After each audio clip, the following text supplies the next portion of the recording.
El Señor esté con ustedes. Proclamación del Santo Evangelio según San Marcos.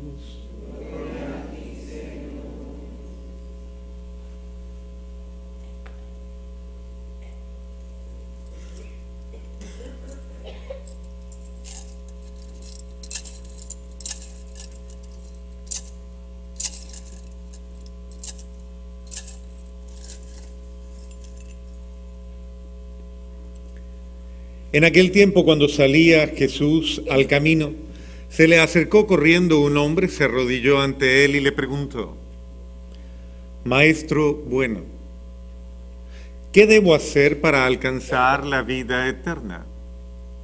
Jesús le contestó: ¿por qué me llamas bueno? Nadie es bueno sino solo Dios. Ya sabes los mandamientos. No matarás, no cometerás adulterio, no robarás, no levantarás falsos testimonios, no cometerás fraudes, honrarás a tu padre y a tu madre. Entonces él le contestó: Maestro, todo eso lo he cumplido desde muy joven. Jesús lo miró con amor y le dijo: solo una cosa te falta. Ve, vende todo lo que tienes, da el dinero a los pobres y así tendrás un tesoro en los cielos. Después, ven y sígueme. Pero al oír estas palabras, el hombre se entristeció y se fue apesadumbrado, porque tenía muchos bienes. Jesús, mirando a su alrededor, dijo entonces a sus discípulos: qué difícil les va a hacer a los ricos entrar en el reino de Dios. Los discípulos quedaron sorprendidos ante estas palabras. Pero Jesús insistió: hijitos, qué difícil es para los que confían en las riquezas entrar en el reino de Dios. Más fácil le es a un camello pasar por el ojo de una aguja que a un rico entrar en el reino de Dios.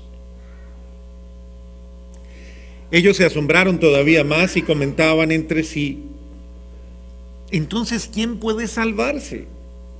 Jesús, mirándolos fijamente, les dijo: es imposible para los hombres, mas no para Dios. Para Dios todo es posible. Palabra del Señor. Gloria a ti, Señor Jesús.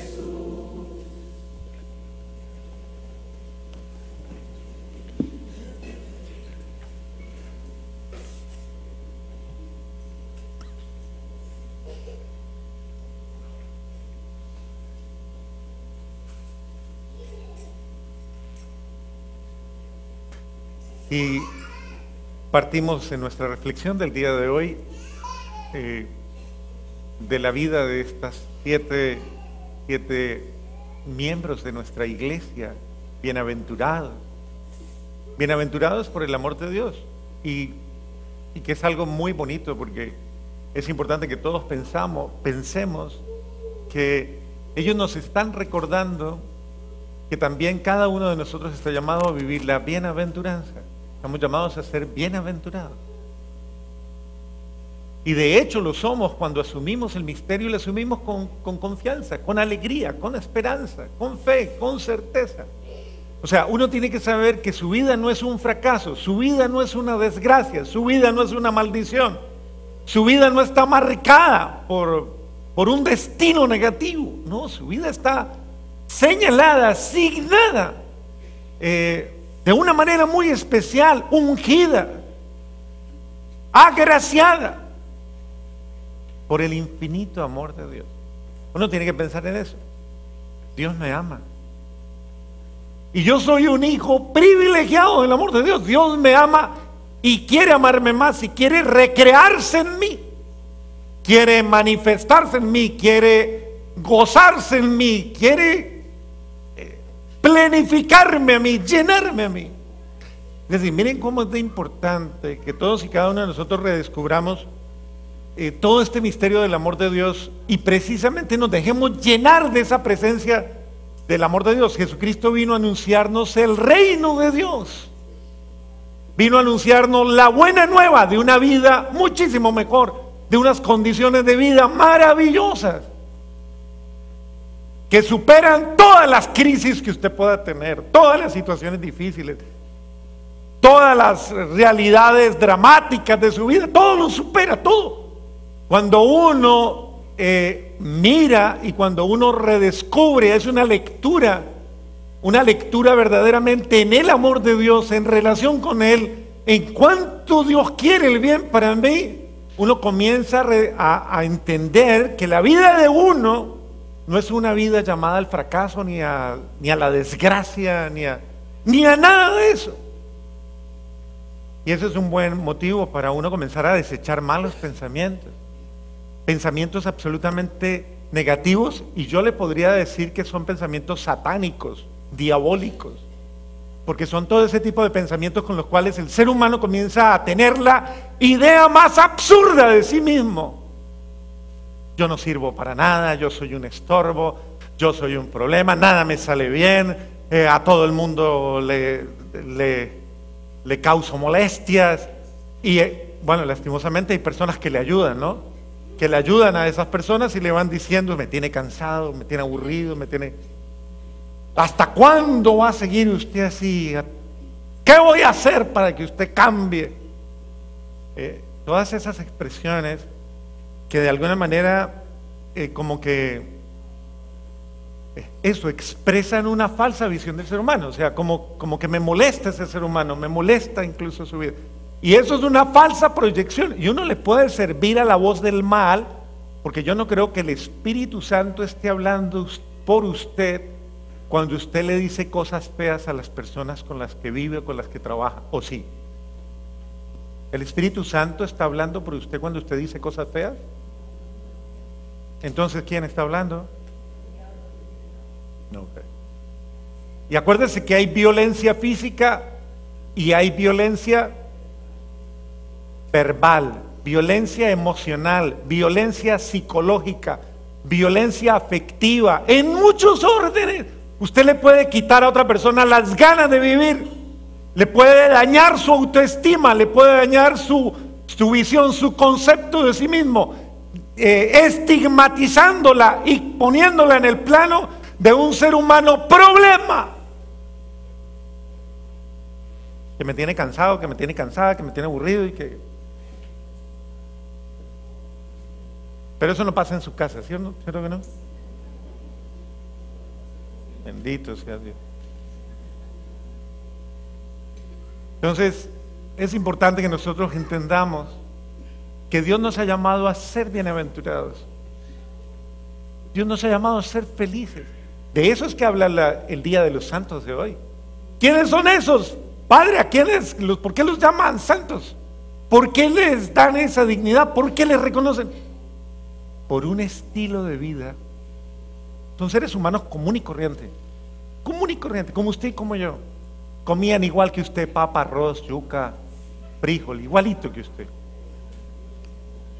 Dormían igual que usted, roncaban igual que usted, y todo idéntico a usted,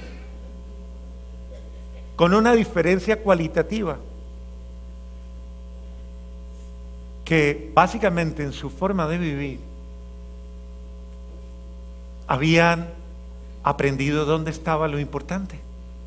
No vivían por vivir, ni andaban malgastando su vida, ni viviendo de cualquier manera, ni buscando desaforadamente lo que no vale la pena.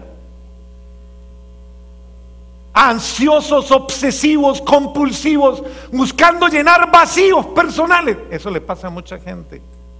Entonces hay quien tiene muchos vacíos afectivos, entonces no le basta a un marido, tiene que tener varios para llenar el hueco.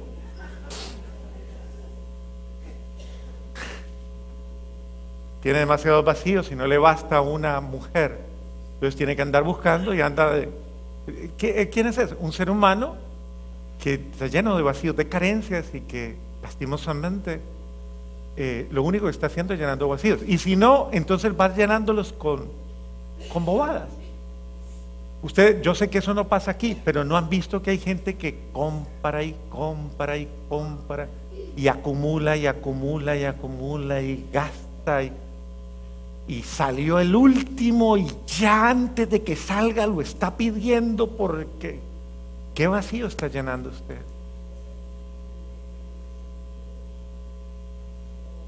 ¿Qué carencia hay en su vida? Y así sucesivamente. Otros llenan sus vacíos con actividades aparentemente beneficiosas,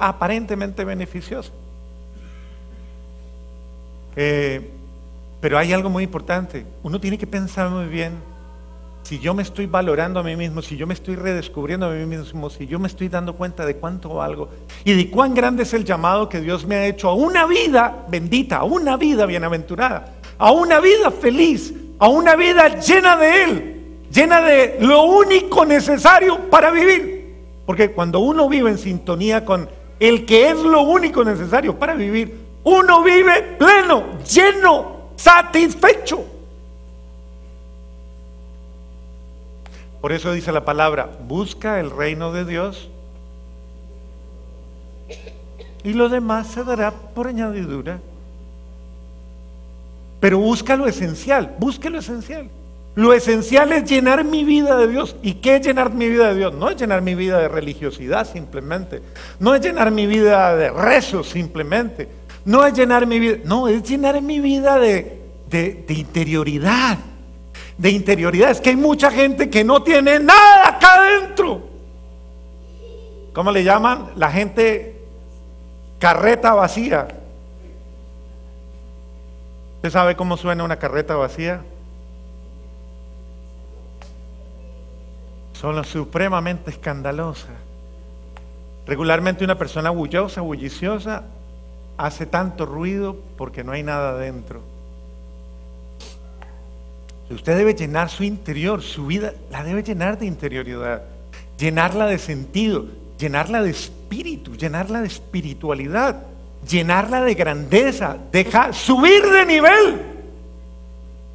Es decir, buscar lo importante, no llenarse de fantasías, de cosas triviales, sino llénese de lo que verdaderamente vale. Den un espacio para usted, para crecer como ser humano, para crecer como persona, para crecer en el bien, claro que sí, para crecer en la prudencia, claro que sí, para crecer en la sabiduría, claro que sí.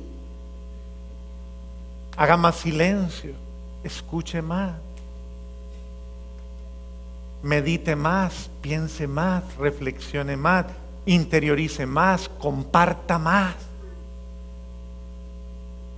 Que los de su casa le digan: qué rico, le estoy viendo la cara, ahora sí se la veo. De pronto porque la levantó del celular. Es decir, un ser humano consciente no llena su vida de trivialidades. Llena su vida de gracias, de virtudes. Y hay muchas gracias que nos humanizan, nos hacen más humanos. Uno, el compartir con nuestra familia, el hablar con ella, el interactuar con ella. Eso lo llena a uno de valores muy grandes. Otro, el tener momentos de reflexión, momentos de interiorización. Esto te llena profundamente. La gente dice: ay, me toca leer la Biblia. Ay, ¿para qué leer la Biblia? Yo no entiendo eso de la Biblia. ¿Para qué le sirve a usted leer la Biblia? Lea, yo les doy un consejo para que no se enrede. Lea el Nuevo Testamento. Pero ¿y para qué lee usted? Usted lee básicamente para usted darse cuenta cuánta profundidad ha alcanzado en su vida, cuánta capacidad tiene de ser mejor. Es decir, para usted inspirarse, y no lea solo la palabra de Dios, aunque sería suficiente, bien leída, para inspirar y motivar una vida. Lea la historia de las personas como estos santos que heroicamente han sido una respuesta a todos aquellos con los que han vivido. Imagínense si Monseñor Óscar Arnulfo Romero, no hubiera escuchado el grito de la época en que le tocó vivir y de la responsabilidad que le tocó vivir. Una sociedad supremamente herida, maltratada, precisamente por un poder político que no tenía absolutamente razón de ser. Es decir, un poder político entregado a la oscuridad. Una realidad eclesial adormecida, dormida. Es decir, los curas y en general la jerarquía dormida, no hablaba, miedosa, amedrentada. Una realidad de personas extremadamente ricas, demasiado cómodas, a las que no les importaba absolutamente nadie más. Y unas situaciones de injusticia y de opresión que fueron quitándole la vida a mucho. Y entonces surgieron personas que despertaron y que no quisieron vivir de esa manera inconsciente y quisieron generar reflexión. Muchos de ellos sí, inspirados, algunos por una teología que llamaban la teología de la liberación en ese contexto, pero que en otro sentido y bien interpretado es la doctrina social de la iglesia, la doctrina de la dignidad humana, es el evangelio, que bien entendido viene a liberar al ser humano y a sacarlo de situaciones de opresión. Y por ejemplo en el caso de El Salvador, estaba este padre jesuita Rutilo Grande, quien tuvo la sensibilidad de dedicársele al pueblo, a la gente, organizarla en comunidades pequeñas de base, lo que hablamos hoy día de comunidades, grupos, grupitos, que se reunieran, compartieran, reflexionaran, hablaran de sus problemas, meditaran, se ayudaran y comenzaran a tener conciencia, comenzaran de pronto a tener juicio y criterio y juzgaran lo bueno, lo malo, lo digno, lo no digno y comenzaran a expresarse. Y esto le molestó profundamente a quienes ostentaban un poder absoluto. Eso es serio, porque eso es lo que está pasando en muchos países, o sea, eso es lo que está pasando en toda, podríamos decir, en las esferas de nuestra América Latina y de muchos otros países en diversas formas. Monseñor Óscar Arnulfo estaba dormidito, él venía de Roma, venía de estudiar, lo hacen después secretario de la Conferencia Episcopal, luego lo hacen obispo y luego lo hacen arzobispo y él venía tranquilito, pero tocado obviamente por la reflexión de sacerdotes a los que ya habían expulsado de este país antes incluso de que él llegara. Y en el momento en que le matan a su gran amigo, el padre Rutilo Grande, a él esto lo estremece de una manera impresionante. Y él entiende, hace la lectura de: esta gente se quedó sin pastor, el pueblo se quedó sin quien interpretara su dolor y quien hablara por ellos, sin quien pusiera el pecho por ellos. Y el arzobispo asume una posición peligrosísima. Mire cómo es el hecho de uno descubrir cuál es mi papel en unas circunstancias propias, porque esto puede pasar en su casa. En su casa se pueden dar situaciones de injusticia, en su casa se pueden dar situaciones de desamor, situaciones incluso de un aparente estado de normalidad, en la que hay mucha gente que no está bien, que está mal, que está sufriendo, a la que se le atropella en su dignidad o en su libertad o en sus valores, se le desconocen, se le trata mal y nadie dice nada. En un momento determinado podríamos decir que el evangelio es en cierto modo revolucionario. Claro que es revolucionario. Por eso nuestro Señor lo advierte y dice: fuego he venido a traer a la tierra, y cuánto quisiera que ya estaba ardiendo.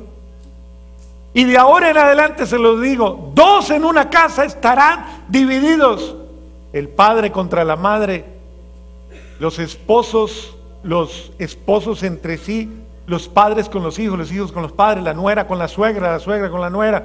Bueno, eso sí se ve bastante, ¿cierto?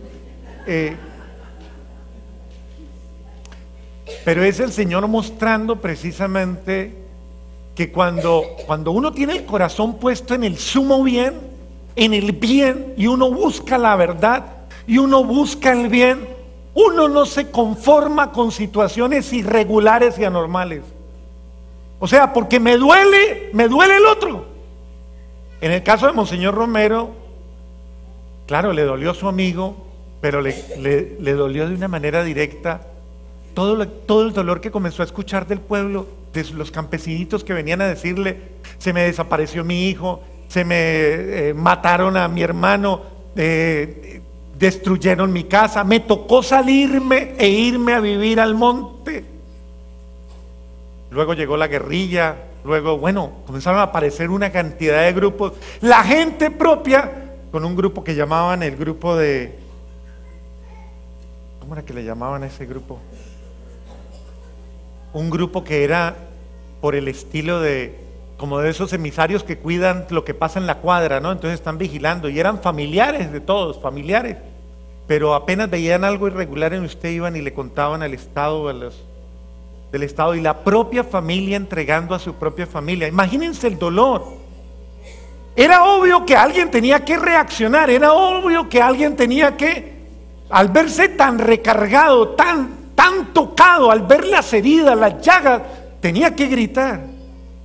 Y Monseñor Romero, si ustedes escuchan las homilías de él comenzó a gritar con nombres propios, a describir las situaciones propias, precisamente porque le dolía en el alma la injusticia, el que todo el mundo tuviera que callarse, el que las familias estuvieran sufriendo.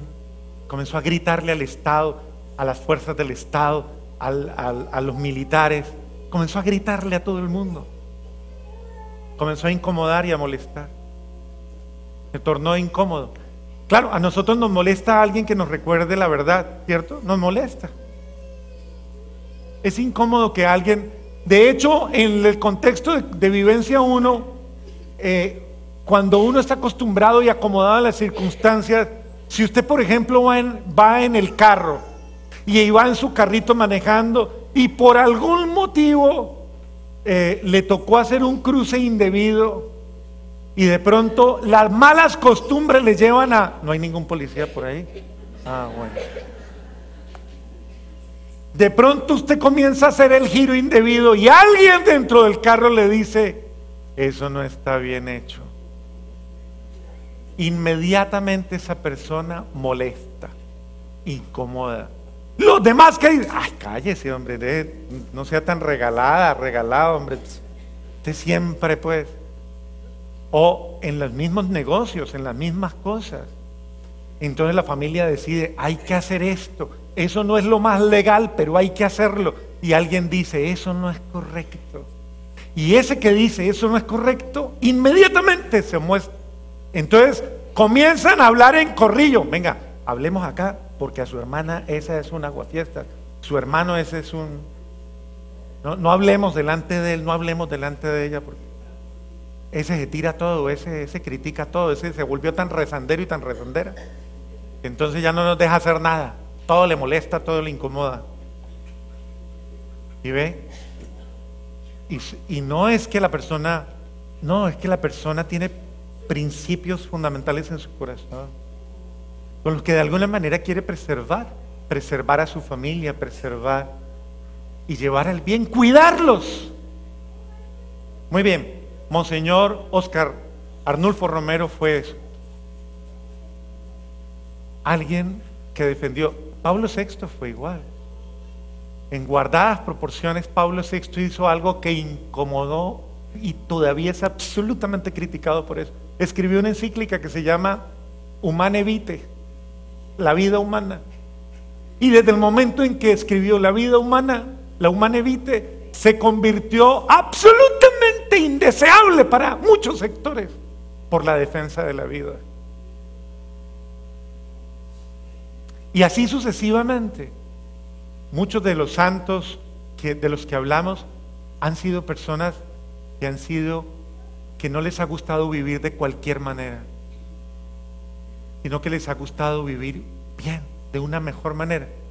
que no se conformaron como el joven rico, que le dio tristeza dejar sus comodidades y prefirió irse a abrazar sus camellos y sus camellas y no sé qué cuántas más cosas tendría, y prefirió despreciar a Cristo. Por eso dicen que es el gran ignorado del Evangelio. Nunca se volvió a saber de él, nunca más. Prefirió su riqueza. Y a nosotros nos puede pasar eso. Yo puedo preferir mis comodidades, puedo preferir mi pecado, puedo preferir mis malas conductas, puedo preferir, y eso que prefiero, tal vez lo estoy prefiriendo en detrimento del bienestar de muchos, de todos, de mi familia, de mi hogar. Puede que yo esté generando situaciones. ¿Por qué? Por mi egoísmo, por hacer simplemente lo que a mí me gusta, por buscar simplemente lo que yo quiero. Alguien que ama le toca incomodarse, porque para que haya bienestar para todos hay que hacer sacrificios. Pues la vida de los bienaventurados es la vida de los que no temen hacer sacrificios por los otros. Y Dios los compensa, o sea, Dios ve el bien que tú haces. Mire, esta es una forma de exaltar ya en vida, aquí en la tierra, a aquellos que vivieron en el heroísmo del amor, el heroísmo de la generosidad. Es decir, hicieron las cosas no porque sí, las hicieron de la mejor manera. Entonces mire, hoy la sabiduría nos dice, sea prudente, busque el bien, busque lo bueno en el sentido lo que le hace bien a su familia. No busque lo malo, no busque lo que le daña, lo que le aparta de lo que es correcto, de lo que es digno de un ser humano. Busque lo que puede generar bienestar para todos, aunque le cueste la vida. Me llamó mucho la atención, y ustedes lo pueden ver, el acto tan bonito que tuvo, por ejemplo, Monseñor Oscar Arnold. Fue el último día de su vida, él no sabía que ese día lo iban a matar, pero tuvo un acto muy bonito, aunque estaba un poquito enfermo, se sentía indispuesto. Se fue y se reunió con un grupo de sacerdotes y se puso a compartir con ellos. Ya existía el rumor, ya venía el rumor de que lo iban a matar. 8 días antes se habían desarmado una bomba debajo del altar en otro lugar. Y ya estaba como la tensión, la gente ya hablaba, lo van a matar, lo van a matar, lo van a matar. Y él ese día se fue, compartió con los sacerdotes, por la mañana obviamente hizo sus oraciones, luego por la tarde les dijo a un sacerdote, les dijo, bueno, me voy porque yo también soy débil, frágil, y me tengo que ir a confesar, me voy a confesar. Y se fue para donde su director espiritual a confesar. Antes de irse a celebrar la Santa Misa, en la que le quitaron la vida, tenía muy claro que debía estar preparado y que debía buscar primero mi paz con Dios, buscar primero lo bueno, lo esencial, mi conciencia, mi tranquilidad, vivir bien, estar bien, para que llegue lo que llegue, en el momento que llegue, yo estoy listo. Eso hacen los bienaventurados. Buscan lo esencial, buscan lo que verdaderamente hace falta, y después no se preocupan, no se angustian, no se mortifican, ni le mortifican la vida a nadie, sino que viven con confianza, con esperanza, con alegría, porque Dios me cuida, Dios me protege, Dios está conmigo, Dios sabe lo que yo necesito y Dios me recompensa, porque Dios me ama. Amén.